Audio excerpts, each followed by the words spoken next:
कि दीपक मंगला का जो रिपोर्ट कार्ड है वो क्या कह रहा है इन 5 सालों में? विकास कार्य भी पलवल के अंदर खूब हुए हैं। करोड़ों रुपए के विकास कार्य हुए हैं, अच्छे काम हुए हैं। और जब टिकटों का जब तक बंटवारा यानी कि अलॉट नहीं हुई थी, तब तक यही कहा जा रहा था कि करण दलाल और दीपक मंगला के बीच में अच्छी टक्कर होगी। अच्छा। और जिसमें दीपक मंगला भारी पड़ेंगे। और बाकी दो पार्टी और इनेलो जेजेपी? इनेलो और जेजेपी का यहाँ कोई जनाधार नहीं है। अच्छा। यहाँ मतलब पर हाँ। केवल और केवल दो ही पार्टी यहाँ पर दिखाई दे रही है और इनके बीच में सीधी टक्कर यहाँ पर इस बार होगी। अच्छा सुनील, जींद में फिलहाल चुनावी माहौल क्या है? जो टिकट की बात थी तो टिकट को लेकर ये चर्चा थी कि जो लोग धरातल पर काम करते हैं, जो कांग्रेस के वर्कर हैं, कहीं ना कहीं उन नेताओं को ही टिकट ये मिलेगी। पैराशूट हो गया एक तरह से कि जेजेपी से आए उम्मीदवार को कांग्रेस ने टिकट। तो अब कांग्रेस ने एक राजघराने के ऊपर जो मोहर लगाई है, जो आदमी कभी पार्टी के लिए किसी ने कुछ काम ही नहीं किया, जो पार्टी के लिए कहीं खड़े नहीं हुए और ना ही किसी कार्यकर्ताओं के लिए उन्होंने जी कहीं आगे पैरवी की, उस नेता को आज पार्टी ने अपना उम्मीदवार बनाया है। कहीं ना कहीं एक जो दूसरे नेताओं की नाराजगी है वो कहीं ना कहीं अब की बार भारी पड़ने वाली है। बीजेपी और कांग्रेस दोनों में बागियों की संख्या बड़ी है, बहुत बड़ी तादाद में 90 के 90 सीटों से बागियों की तादाद भी अच्छी खासी हमें दिख रही है। ओवरऑल केवल एक भतीर विधानसभा क्षेत्र में एक जो बागी हुए हैं, केहर सिंह रावत जो पूर्व विधायक रहे हैं, वो बागी हुए हैं, निर्दलीय पर्चा भरा है। बाकी होडल और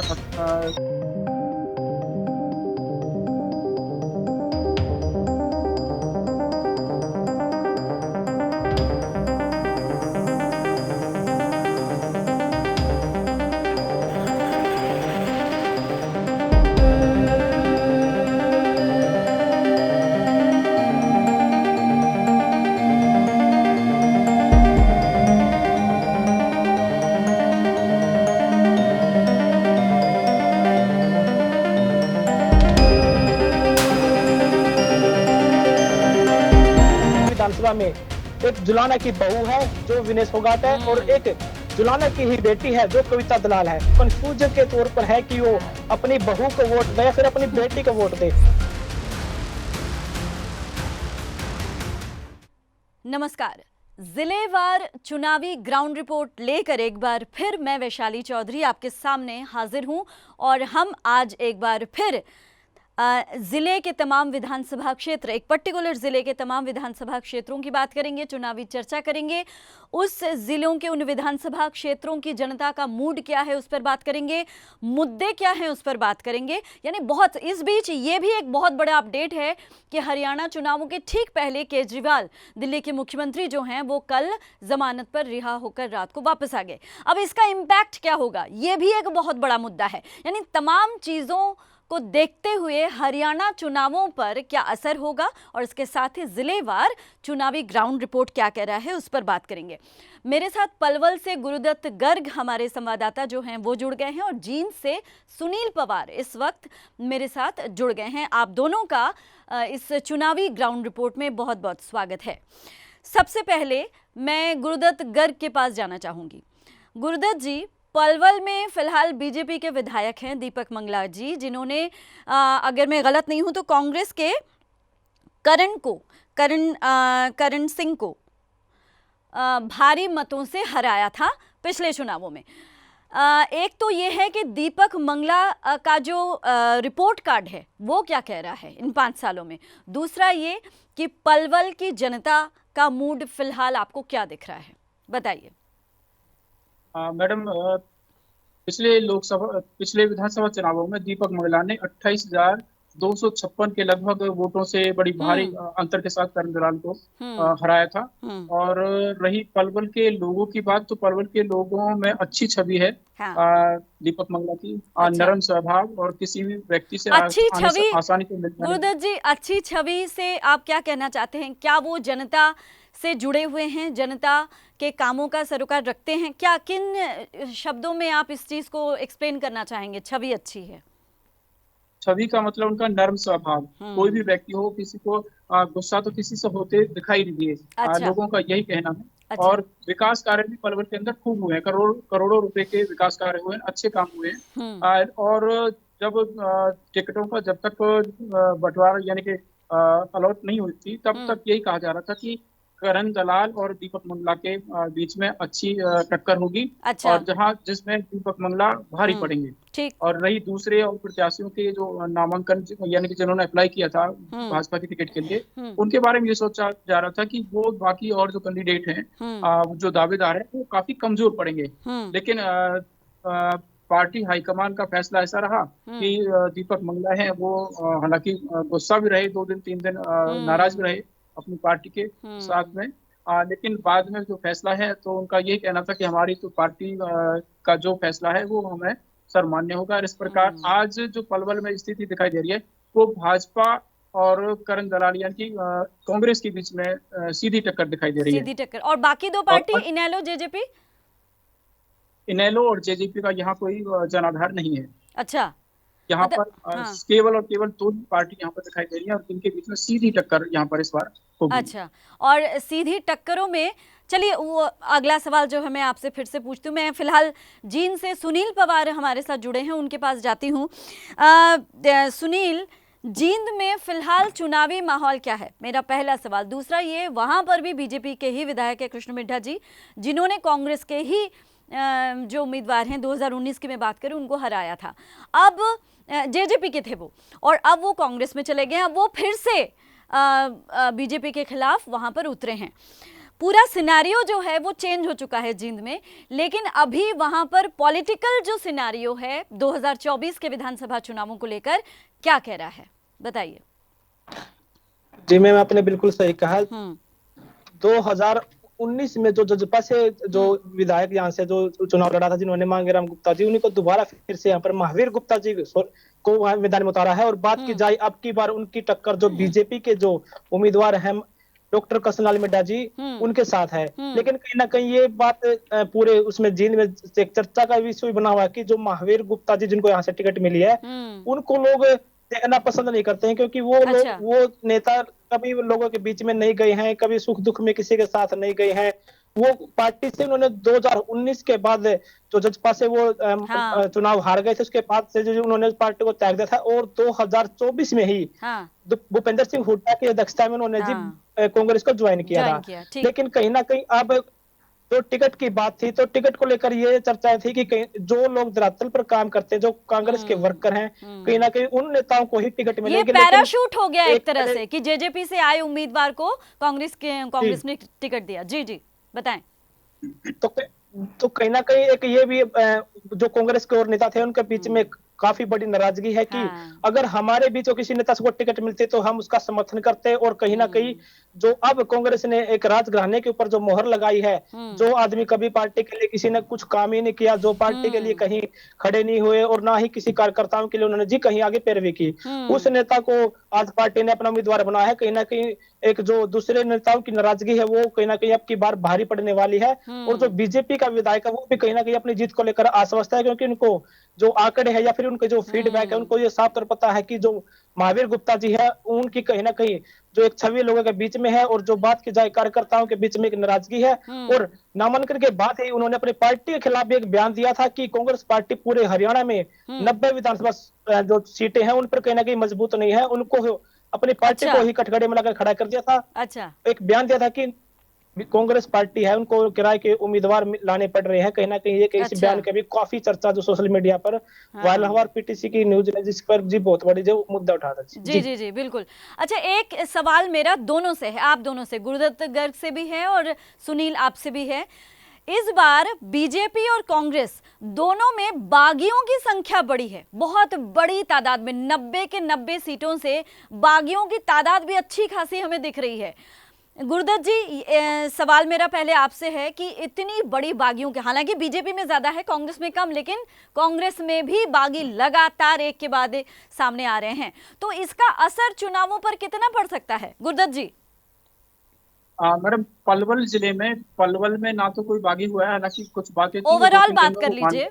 हाँ, ओवरऑल केवल एक हथीन विधानसभा क्षेत्र में एक जो बागी हुए हैं, केहर सिंह रावत जो पूर्व विधायक रहे, वो बागी हुए हैं, निर्दलीय पर्चा भरा है। बाकी होडल में और पलवल में कोई बागी नहीं है जो चुनाव लड़ रहा हो। बीजेपी तो कांग्रेस दोनों तरफ से कोई बागी नहीं है वहां पे। जी हाँ, जी। अच्छा, दोनों विधानसभा से। ठीक है।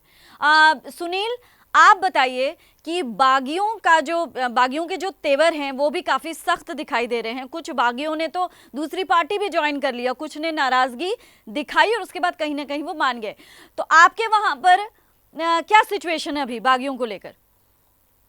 जी मैम, आपने सही कहा। जो बागियों की आपने बात कही है, वो कहीं ना कहीं उन्होंने जो दूसरी पार्टी में जाकर अपना जो फैसला लिया, उनसे कहीं ना कहीं समीकरण कहीं बदले हैं। जहां बात हाँ। करें जींद विधानसभा सीट की, तो जींद विधानसभा सीट में जी बीजेपी पे तो कोई बड़ी भागीदारी नेताओं ने यहाँ नहीं दिखा, लेकिन कहीं कांग्रेस में जो और नेता थे, जो कहीं ना कहीं अपने आप को एक बड़ा नेता मान रहे थे, उनको टिकट नहीं मिलने के कारण वो मैदान में आ चुके हैं और निर्दलीय के तौर पर अपना चुनाव लड़ रहे हैं। उनसे कहीं ना कहीं कांग्रेस को बड़ा नुकसान होने वाला है। और जहां बात की जाए स्पीडो की, जो जींद विधानसभा क्षेत्र की जो स्पीडो विधानसभा सीट है, वहां पर बात की जाए तो बीजेपी ने राम कुमार गौतम जी को जो पहले नारनौल हल्के के हाँ। जजपा से जो नेता थे, उनको लाकर मैदान में उतार दिया स्पीडो से। लेकिन कहीं ना कहीं जो बीजेपी के और बड़े नेता थे, उनको आस थी कि अब की बार उनकी टिकट मिलने वाली है। हाँ। लेकिन पार्टी ने उनको परे हटते हुए स्पीडो के जो नारनौल के जो विधायक थे राम कुमार गौतम, उनको टिकट दे दी। लेकिन उसकी नाराजगी काफी तौर पर वहां देखो जा रही है और बीजेपी के जो नेता है बागी हो चुके हैं और मैदान में आ चुके हैं। वहां से कहीं ना कहीं बीजेपी बैकफुट पे है। और जहां बात करें जुलाना की, तो जुलाना के अंदर भी जी ऐसा ही माहौल है। जो बीजेपी के जो नेता थे, वो काफी जो अपने आप को सक्रिय माने थे और लोगों के बीच में जाकर भी अपनी पार्टी के बारे में प्रचार करे थे, उनकी भी कहीं ना कहीं सारी आशाओं पर और बातों पर पानी फेरते हुए बीजेपी ने एक स्पीडो के युवा चेहरे को जुलाना से अपना उम्मीदवार बनाया है। और जो बीजेपी के नेता थे, वो कहीं ना कहीं अब उन्होंने बागी तेवर दिखाना शुरू कर दिए हैं और उन्होंने आईएनएलडी से सुनील अपना नामांकन किया है। और जी सुनील, विनेश फोगाट, दुष्यंत चौटाला, ऐसे बड़े बड़े चेहरे आपके इलाके से चुनावी मैदान में हैं, तो सबकी नजर जो है प्रदेश की जनता की ऐसी सीटों पर रहने वाली है। तो वहां माहौल क्या है? जहां पर विनेश है, जहां पर दुष्यंत है, वहां का चुनावी माहौल क्या है? ये जरा हमारे दर्शकों को बताएं, हम भी जानना चाहेंगे। जी मैम, आपने बिल्कुल सही कहा। जो हरियाणा की सबसे अगर हॉट सीट की बात की जाए, तो वो उचाना विधानसभा है और जुलाना विधानसभा है। जुलाना विधानसभा की अगर बात की जाए, तो यहाँ से 2 वर्ल्ड रेसलिंग खिलाड़ी आ चुके हैं। अगर एक तरफ तो कविता दलाल जी है, जो WWE की रिंग खिलाड़ी के नाम से जानी जाती है, उन्होंने आम आदमी पार्टी से अपने आप का नामांकन किया था और वो पार्टी चुनाव के बीच में आ चुकी है। और जहां बात करें विनेश फोगाट की, तो विनेश फोगाट की तरफ भी पूरी दुनिया की नजरें थी और उन्होंने कांग्रेस पार्टी का दामन थामा था और कांग्रेस पार्टी ने जुलाना विधानसभा से उनको अपना उम्मीदवार बनाया है। एक तरफ कांग्रेस, एक तरफ जुलाना विधानसभा में एक जुलाना की बहू है जो विनेश फोगाट है और एक जुलाना की ही बेटी है जो कविता दलाल है। उनके बीच में बहू और बेटी के बीच में फाइट है। जी जी जी जी जी मैम।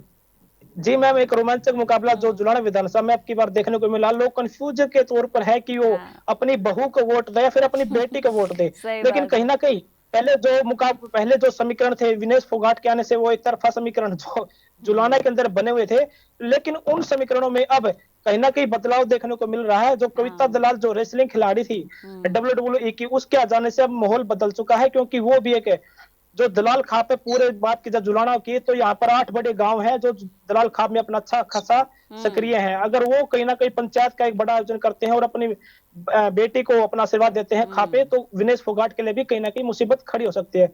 लेकिन फिलहाल अभी ऐसा कुछ देखने को नहीं मिल रहा है। लेकिन अगर फाइट तो बड़ी तगड़ी वाली है ना सुनील, फाइट बहुत तगड़ी है, इसमें कोई शक नहीं है।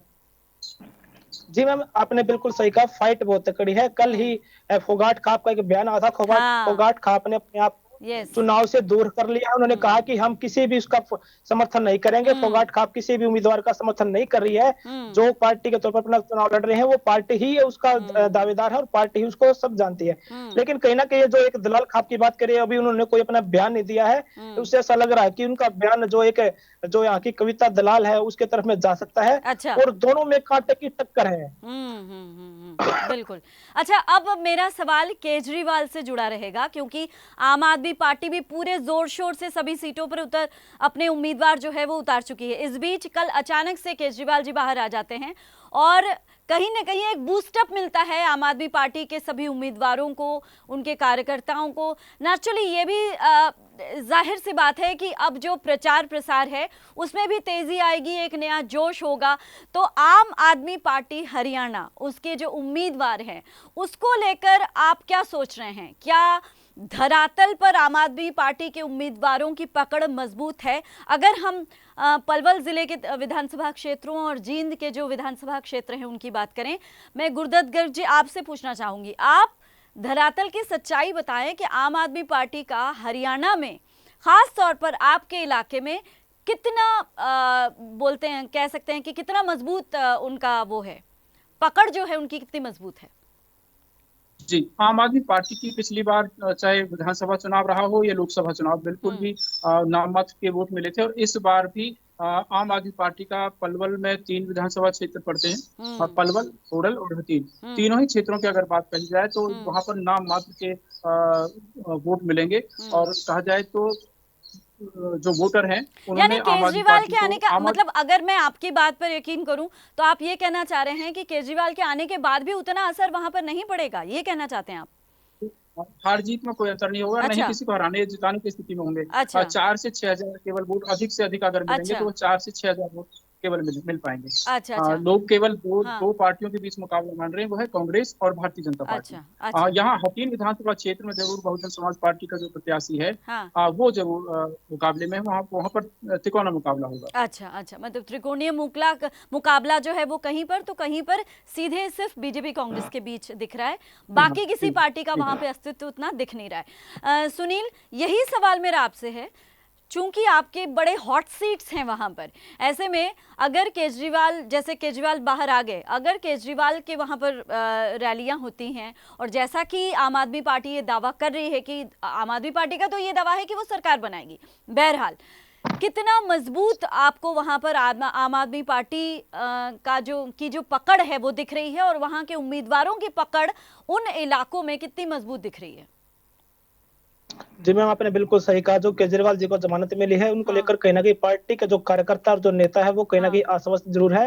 लेकिन जब अगर धरातल पर बात की जाए तो धरातल पर कोई बड़ा असर उसका नहीं होने वाला है, क्योंकि लोग में कहीं ना कहीं एक चर्चा ये है कि जो केजरीवाल जी को जमानत मिली है वो कहीं ना कहीं बीजेपी के लिए फायदेमंद होने वाली है, क्योंकि केजरीवाल कांग्रेस के खिलाफ है और बीजेपी के खिलाफ, दोनों के खिलाफ ही बोलता है, और जिससे ज्यादा नुकसान कांग्रेस को ही होने वाला है। और वो कहीं ना कहीं बीजेपी के पक्ष में उसका जो बयान आएंगे वो जो मतलब फायदा होगा तो कहीं ना कहीं बीजेपी को ही फायदा होगा। लेकिन जो कविता दलाल की बात की जाए यहाँ जुलाना से, वो उनके जो एक पर्सनल छवि है वो सिर्फ उसी के नाम पर इसको वोट मिलेगी। पार्टी का कोई बड़ा ज्यादा अस्तित्व यहाँ पर जी जींद क्षेत्र में जो 5 विधानसभा सीटें वहां ज्यादा नहीं है जी। अच्छा अच्छा, एक चीज और सुनील, आपसे ही सवाल है मेरा, अब जेजेपी के साथ एएसपी जो यूपी में जिसकी पकड़ काफी मजबूत है और एक जाना पहचाना नाम है, लेकिन यहाँ पे एएसपी पहली बार उतर रही है और यहाँ पे उतना जाना पहचाना नाम नहीं है हरियाणा के लोगों के लिए। ऐसे में ये जो गठबंधन है वो कितना असर दिखा पाएगा वहां पर आपके इलाके में?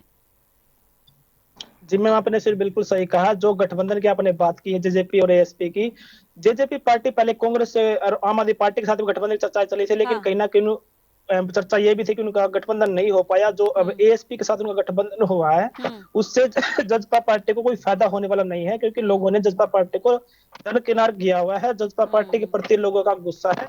और जहां पर भी धरातल की बात की जाए तो जजपा पार्टी को जो वोटर है उन्होंने बीजेपी के एंटी वोट दिए थे, और उसी का जो बाद में जो नतीजा देखने को मिला, जो बीजेपी के साथ उन्होंने गठबंधन की सरकार बनाई और जो 4.5 साल तक चली, उसी को लेकर लोग अब उनके जी खिलाफ में है, क्योंकि वो कह रहे कि हमने आपको एंटी बीजेपी वोट दी थी और आपने बीजेपी का दामन थामा था, तो हम आपको ऊपर विश्वास नहीं करेंगे और आपसे हमारी कोई भी चाह नहीं है, और ना ही अब जेजेपी की तरफ लोग जाना पसंद कर रहे हैं। अच्छा। और जहां बात एएसपी का जो धरातल है, कोई ज्यादा बड़ा हरियाणा के अंदर पार्टी का अस्तित्व नहीं है। वो पहली बार ही हरियाणा के अंदर चुनाव लड़ रही है। हालांकि ये जरूर है कि जो बीएसपी का वोट बैंक था वो कहीं ना कहीं बीएसपी की तरफ जाता हुआ जरूर दिखाई दे रहा है। लेकिन इसका बड़ा असर जी जजपा को कोई फायदा इसका होने वाला नहीं है। और जजपा जो पहले किंग मेकर के रूप में विधानसभा चुनाव के रूप में उभरी थी, वो पार्टी अब कहीं ना कहीं धरातल पर जीरो हो चुकी है। लोगों ने उसको जी दरकिनार कर दिया है। जी गुरदत्त जी, अब ना थोड़े मुद्दों की बात कर लेते हैं। आप अपने विधानसभा क्षेत्र जो हैं 3, उसके बारे में बताइए कि तीनों को मिलाकर अगर हम कॉमन मुद्दों पर आए कि ये मुद्दे हैं तीनों विधानसभा क्षेत्र में, या फिर कोई पर्टिकुलर विधानसभा क्षेत्र जहां का मुद्दा कोई अलग से बड़ा है, तो जरा जनता के मुद्दों पर बात कीजिए और बताइए वहां पर मुद्दे क्या क्या हैं। तीनों विधानसभा क्षेत्रों में जो कॉमन समस्या है वो पीने के पानी की समस्या है। ये तो और पूरे पलवल को हरियाणा का छोड़कर लग रहा है। हम पिछले 4 जी दिन से तमाम आप सभी साथियों से बात कर रहे हैं और हमने जहां तक अभी तक नोटिस किया, ये पानी, पेयजल, जल भराव, ये जो समस्या है ये पूरे हरियाणा में ही कहीं ना कहीं दिख रही है। बहरहाल बताइए, समस्याएं बताइए। पलवल को छोड़ करके होडल और हथीन में सिंचाई के पानी की बहुत ज्यादा कमी है। हाँ। इसके अलावा जो साफ सफाई का जो मुद्दा है वो काफी गंभीर है। साफ सफाई पलवल की 3 विधानसभा क्षेत्र हैं, तीनों में ही बुरा हाल है। और इसके अलावा तीसरा जो सबसे बड़ा मुद्दा है वो भ्रष्टाचार का है। कांग्रेस भारतीय जनता पार्टी सत्ता में आई थी तो उस समय कहा था कि हम भ्रष्टाचार को समाप्त कर देंगे, लेकिन कुछ थोड़ी बहुत अगर रुकावट होती हुई दिखाई दी तो भले, नहीं तो अभी जो हालात ये हैं कि जो पहले जो काम 1000 या 2000 रुपए हो जाता था उसके लिए 20,000 रुपए लोगों को देने पड़ रहे हैं। तो भ्रष्टाचार का जो मुद्दा है अभी भी काफी व्यापक है और अच्छा। भ्रष्टाचार पर कोई कुछ नहीं लग पाया है। अच्छा, मतलब आपके मुताबिक अभी भी पैसे देकर काम करवाना पड़ रहा है? जी हाँ, बिल्कुल। नौकरियों को छोड़कर और तबादलों में छोड़कर के बाकी दफ्तरों की अगर फाइलें हैं वो ऊपर नीचे अगर करवानी तो उसके लिए पैसा देना पड़ रहा है। अच्छा, ओके। सुनील, आप क्या कहना चाहेंगे? जो मुद्दे हैं वहाँ के, आपके अलग अलग विधानसभा क्षेत्रों का थोड़ा बताइए। अगर हम विधानसभा क्षेत्र वाइज भी चलें तो भी ठीक है, कि जैसे उचाना हो गया या जो अलग अलग जो आपके क्षेत्र हैं उसके बारे में बताइए कि एक तो कॉमन मुद्दे क्या है और अगर कोई खास अलग से मुद्दा है तो वो भी बताएं, और उसका असर कितना चुनावों पर पड़ेगा ये भी जानना हमारे लिए जरूरी है। जी मैम, बिल्कुल। जो जहां बात की जाए जींद क्षेत्र की तो 5 विधानसभा सीटें जींद क्षेत्र के अंदर आती हैं, और जहां बात की जाए बड़ा मुद्दा की तो बड़ा मुद्दा यहाँ पर सिर्फ यही है कि एक बेरोजगारी की अगर बात की जाए तो बेरोजगारी चरम सीमा पर पूरे क्षेत्र में है। यहाँ पर कोई भी इंडस्ट्रीज हब नहीं है। बात की जाए तो जो युवा है, जो हरियाणा में सबसे ज्यादा जो डोंकी के रास्ते से गए या फिर जो बात और विदेशों में गए हैं वो जींद के स्पीडो से क्षेत्र से गए हैं। उसी के कारण ही कई ऐसे घर भी हैं जिन्होंने अपने लाल को खोया, अपने बेटे को खोया है, जिनमें आज भी वो कहीं ना कहीं वो दुख है। अब जो परिवार से जाते हैं तो वो दुख अपने नेताओं को बताते हैं कि अगर कहीं ना कहीं यहाँ पर कोई इंडस्ट्रीज हब यहाँ पर बन जाए तो जो बाहर से जो युवा जा रहे हैं, जो लाखों सैकड़ों युवा जो आज दर दर भटक रहे हैं, उनको कहीं ना कहीं यहीं पर एक स्टेबल रोजगार मिल जाए। जो बात की जाए सड़कों की तो जी हर जो भी कोई सरकार आती है तो ये मुद्दे तो उनमें ऐसे ही बन रहते हैं इनकी तरफ। तो अगर कोई ध्यान देता है तो कोई ये खास जाए उनको जी स्टेबल कोई नहीं कर पाता समाज समाधान। लेकिन कहीं ना कहीं जो बड़ा मुद्दा सिर्फ यही है पूरे विधानसभा की बात की जाए तो रोजगार नहीं है यहाँ पर जी। बहुत ज्यादा बेरोजगारी इस क्षेत्र के अंदर है, जिसके कारण युवा दर बदर भटकते रहते हैं। और उस एक कहीं ना कहीं जो बेरोजगारी के कारण ही युवा नशे की तरफ भी जा रहे हैं और जो दूसरे जो गलत काम होते हैं उनकी तरफ भी जा रहे हैं। लेकिन कोई भी पार्टी आती है तो वो पहले इन बातों के लिए सुनते जरूर है, इनको उठाते जरूर है, लेकिन कोई भी यहाँ पर कोई स्थायी समाधान नहीं करती। लेकिन जहां बात की जाए उचाना विधानसभा क्षेत्र की तो उचाना विधानसभा के अंदर जो पूर्व कैबिनेट मंत्री चौधरी वीरेंद्र सिंह यहाँ से बने थे, उसको इस्पात मंत्री बनाया गया था बीजेपी की सरकार में। लेकिन उन्होंने भी कहीं ना कहीं उचाना विधानसभा क्षेत्र को दरकिनार किया था। और कोई भी यहाँ पर एक छोटा सा इंडस्ट्रीज एरिया कहा जाए या फिर कोई हब कहा जाए या कोई भी रोजगार के लिए कोई भी मुझे याद है सुनील, बस स्टैंड का जो मुद्दा था और रानी तालाब का जो मुद्दा है, ये 2 मुद्दे भी काफी बीच में उठे थे और वहां पर क्या हालत हुई है उसको लेकर काफी आवाज भी उठाई गई। लेकिन आपने जहां तक अपडेट हमें दी है कि हालात अभी भी जस के तस हैं। जी मैम, आपने बिल्कुल सही कहा। जो आपने जो 2 मुद्दे बताए हैं वो जींद विधानसभा क्षेत्र के हैं, और जींद विधानसभा क्षेत्र में ही जो रानी तालाब है वो यहाँ पर धरोहर के तौर पर लोग उसको मानते हैं। और वहाँ की जो इतना अब उसका जो अभी फिलहाल जो बात की जाए तो इतनी वहाँ पर जो व्यवस्थाएं हैं बहुत ही बुरा हाल है। वहाँ पर गंदगी के ढेर लगे हुए हैं, कोई इसको देख रेख करने वाला नहीं है। सिर्फ वहाँ पर उसके नाम पर राजनीति होती है, सिर्फ वहाँ से बड़े बड़े टेंडर पास कर जाते हैं और कुछ ही महीनों के बाद जो वहां पर काम होते हैं वो सारे ठप दिखाई देते हैं। और जहां एक बात की जाए बहुत बड़ा एक सोचने का विषय है कि जब भी कोई बड़ी बरसात जिंद शहर की आती है तो जो गंदा नाला की बात की जाए या फिर पानी बरसाती पानी की जाए उसको भी रानी तालाब के अंदर ही छोड़ा जाता है, जो कहीं ना कहीं एक बहुत ही गंभीर विषय है। क्योंकि जो लोग बाहर से आते हैं वो उसको अपना एक धरोहर के तौर पर, एक सांस्कृतिक तौर पर देखने को लिए आते हैं। लेकिन जब वो ऐसा देखते हैं कि भी गंदे पानी को ही रानी तालाब में ऐसा छोड़ा जा रहा है तो क्या जींद शहर से फिर क्या विकास की बात की जा सकती है और क्या लगा जा सकती है। बिल्कुल, क्योंकि और जो आपने एक दूसरा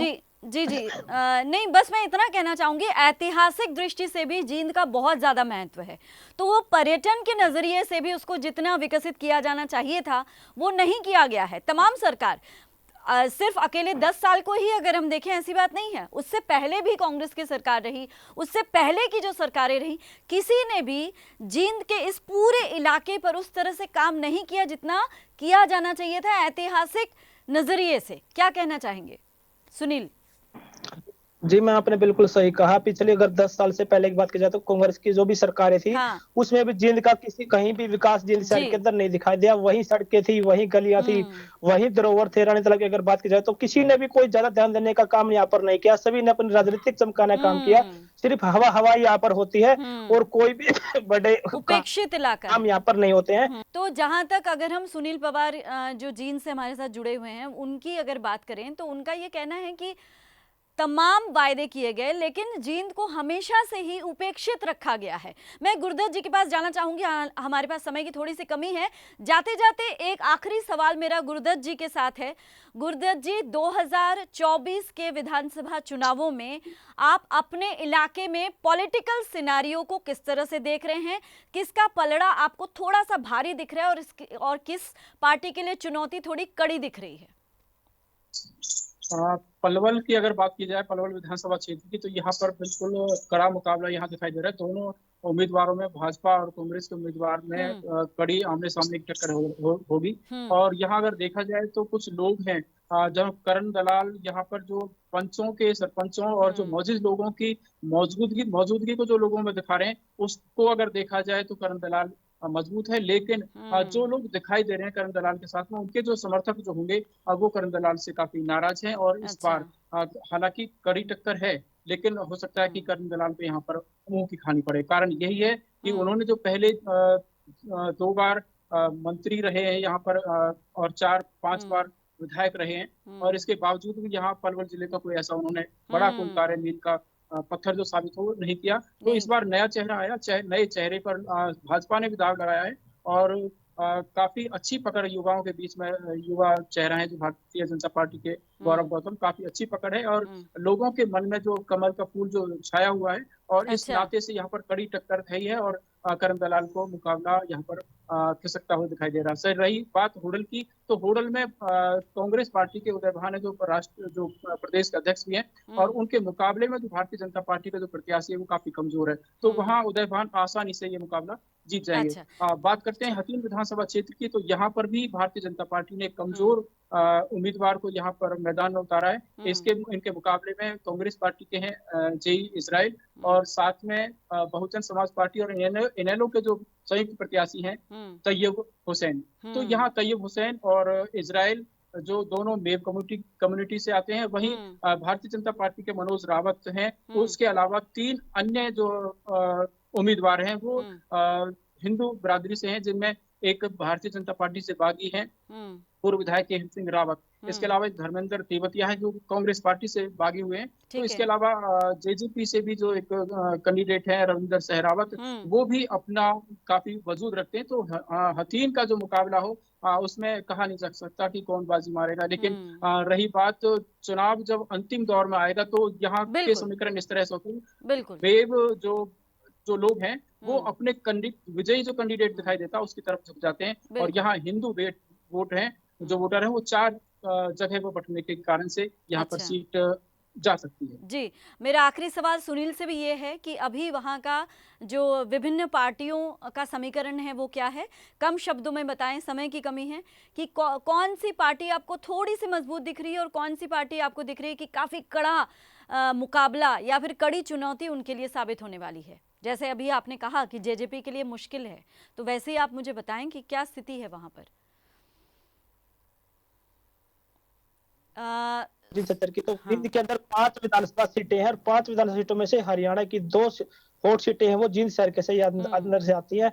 एक जुलाना सीट है जी, एक उचाना। अगर जुलाना की बात की जाए तो यहाँ से जो आज के समीकरण विनेश फोगाट यहाँ से कहीं ना कहीं जीतती हुई नजर आ रही है, जो कांग्रेस की उम्मीदवार है। अगर बात की जाए जींद से, तो जींद में जी बीजेपी मजबूत है। बीजेपी का जो उम्मीदवार कृष्ण मिड्ढा जी, वो कहीं ना कहीं जो आज का जो समीकरण है उसमें जीतते हुए नजर आ रहे हैं। और जहां बात करें उचाना की, जहां से किंग मेकर के रूप में दुष्यंत चौटाला ने विधानसभा की जो चाबी है, जो ताला खोलने का काम किया था, उसके अंदर की बात की जाए तो वहां भी आज जो बीजेपी का जो उम्मीदवार है वो कहीं ना कहीं आगे भारी है और वो यहाँ से जीतता हुआ नजर आ रहा है। जो कांग्रेस का उम्मीदवार है उसको लोग दरकिनार वाले नेता बता रहे हैं, कभी उस अच्छा। पार्टी में चले जाते हैं, कभी दूसरी पार्टी में चले जाते हैं। उससे कहीं ना कहीं यहाँ के लोग खिलाफत में हैं। और 5 क्षेत्र की बात की जाए तो 2 सीटों पर बीजेपी भारी है दिखाई दे रही है और 3 सीटों पर कांग्रेस आगे है। जी चलिए, ये समीकरण तो खैर कहने की बातें हैं, समय के साथ ये समीकरण भी बदल जाते हैं और आखिरी कुछ दिनों में किस तरह के समीकरण सामने आते हैं ये देखना ही सबसे रोचक रहता है। आप दोनों का बहुत बहुत शुक्रिया हमारे साथ जुड़ने के लिए। तो मूड हरियाणा का जो हमारी ग्राउंड रिपोर्ट सीरीज चल रही है उसमें आज हमने पलवल और जींद जिले के जो विधानसभा क्षेत्र हैं उनके बारे में बात की, उनके वहाँ के लोगों का जो चुनावी मूड है, उनका क्या रुख है विधानसभा चुनावों को लेकर, उस पर हमने बात की और हमारे संवाददाताओं से हमने ये जानने की कोशिश की कि अभी ग्राउंड सिचुएशन जो है वो क्या है और तमाम पार्टियों की स्थितियां वहां पर क्या है। हमारी ये ग्राउंड रिपोर्ट सीरीज यूं ही जारी रहेगी। फिलहाल आज मुझे इजाजत दीजिए, नमस्कार।